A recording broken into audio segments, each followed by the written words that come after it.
Welcome to the Slop Farm. Enjoy the video. In this video, I will explain how to connect your Binance account to your bank account. First, log into your Binance account and navigate to the Payment Methods or Wallet section. This is where you'll manage how you deposit and withdraw funds. Next, select the option to add a new payment method and choose Bank Transfer from the available choices. Carefully input your bank account details, ensuring all information is correct.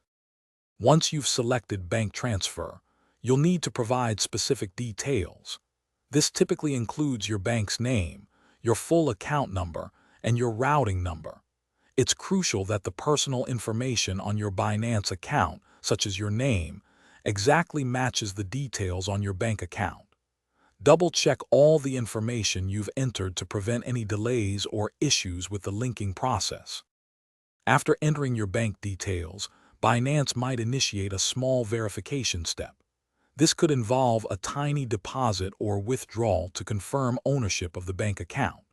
Follow the on-screen instructions carefully to complete this verification process. Once your bank account is successfully verified, you'll be able to deposit funds directly into your Binance wallet, making it simple to start trading or investing. When connecting your bank account, always use a secure and private internet connection to protect your financial information. Be mindful of any daily or transaction limits that Binance may impose on deposits or withdrawals, as these can vary. And speaking of smart solutions, check out the Shark AI Ultra Robot Vacuum in the description below for a great deal, along with other helpful links. This ensures you have all the information you need for a smooth experience. Thanks for watching. Consider subscribing if we helped you today.